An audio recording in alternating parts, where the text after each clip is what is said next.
In the summer of 1964, 7 castaways set sail on what was supposed to be a 3-hour tour. What they created instead was television magic that would endure for generations. But behind the laughter and the coconut radios, behind the slapstick comedy in tropical paradise, lay real lives, real people who brought joy to millions, only to face their own storms when the cameras stopped rolling. Today, we remember the beloved cast members of Gilligan's Island who have taken their final bow, whose laughter has been silenced, but whose legacy continues to wash ashore in our hearts like messages and bottles from a distant, happier time.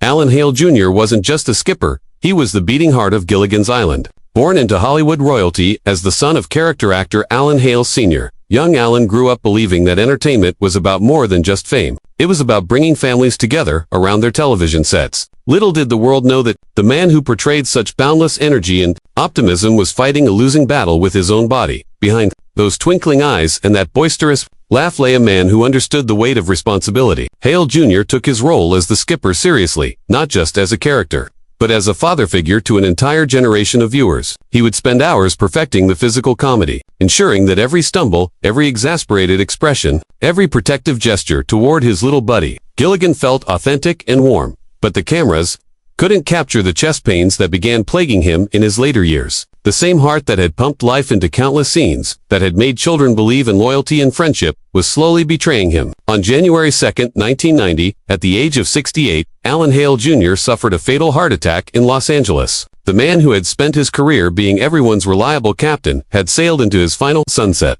What makes his passing particularly poignant is that Hale Jr. never stopped being the skipper. Even in his final years, he owned a restaurant called the Lobster Barrel where he would greet fans in character, still bringing joy to people who had grown up watching him. The truth no one dared to say was that Hale Jr. had never really left that island. He had made it his permanent home in the hearts of America. And when he passed, a piece of that paradise went with him.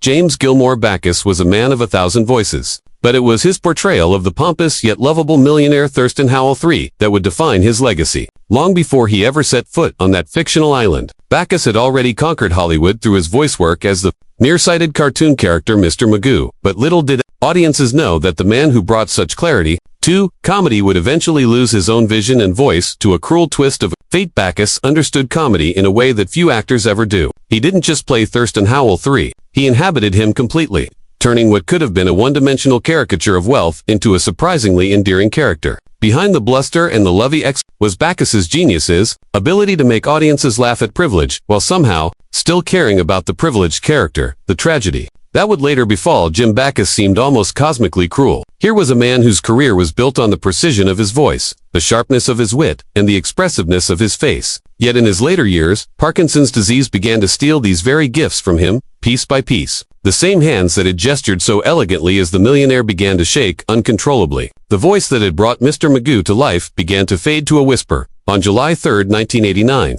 Jim Backus passed away at the age of 76, with his devoted wife Henny by his side. But perhaps the most heartbreaking aspect of his final years was that this man who had spent his career making others laugh had to watch helplessly as his own ability to communicate was slowly stripped away. The millionaire who had lost his fortune on a desert island had, in real life, lost something far more precious: his voice, the very instrument that had made him wealthy in the first place. Russell David Johnson embodied the American dream of intellect and humility. As the professor, he was the man who could build a radio out of coconuts, but somehow couldn't patch a simple hole in a boat. This beautiful irony wasn't lost on Johnson himself, who understood that his character represented something deeper: the idea that knowledge without wisdom, science without heart, could leave you stranded despite all your capabilities.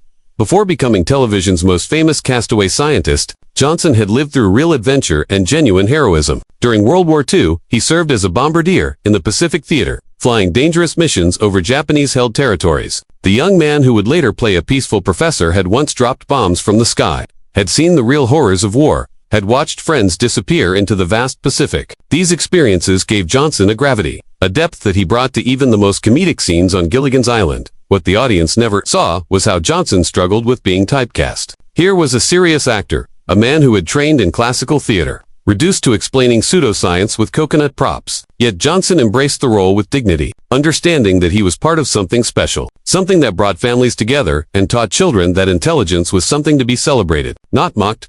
In his later years, Johnson became increasingly philosophical about his legacy. He would often say that if he was remembered for making science seem accessible and fun to children, then his career had been worthwhile. On January 16, 2014, at the age of 89, Russell Johnson passed away from kidney failure. The professor had conducted his final experiment, and the results were clear: a life dedicated to entertainment and education, even in the simplest forms, could touch millions of hearts and minds.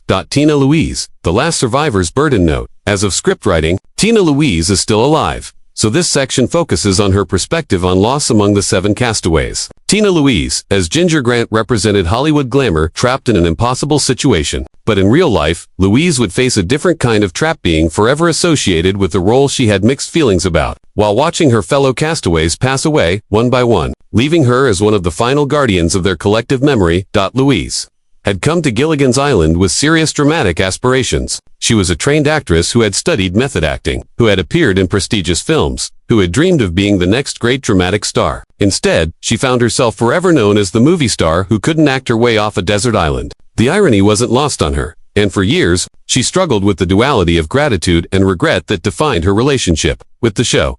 What audiences didn't understand was the weight of survival, not survival on a desert island, but survival in Hollywood, survival of relevance, survival of dignity when you're known for one role that overshadows everything else you've ever done. Louise watched as her fellow cast members embraced their Gilligan's Island identity while she fought to transcend it, creating a complex relationship with her own legacy. As her castmates began passing away, Louise faced a unique burden, becoming the keeper of memories, the living repository of stories from the set, the final voice that could speak authentically about what it was really like to be part of television history. The movie star who had once dreamed of dramatic roles found herself in the most dramatic role of all, the survivor, tasked with ensuring that the joy they had created together would never be forgotten. Dawn Wells was never supposed to be the heart of Gilligan's Island. Originally conceived as just one of the rest, Mary Ann evolved into something more precious, the girl next door, the embodiment of wholesome American values, the character that made viewers believe in kindness and optimism even in the most trying circumstances. But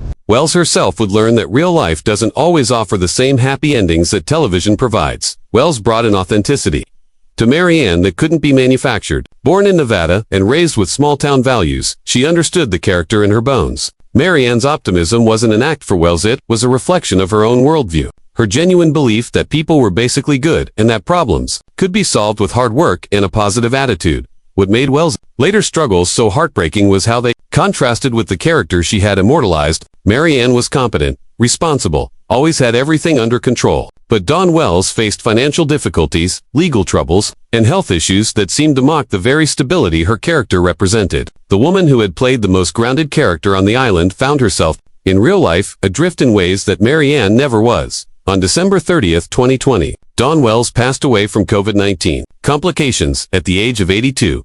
The final cruel irony was that the woman who had spent her career bringing comfort and joy to people during their leisure time died during a global pandemic when the whole world needed Mary Ann's optimism more than ever. Her passing marked not just the loss of an actress, but the end of an era when television could still present uncomplicated goodness without cynicism or irony. Natalie Schafer was Hollywood royalty long before she ever stepped onto that fateful boat. Born into wealth and privilege, she understood Lovey Howell not as a sea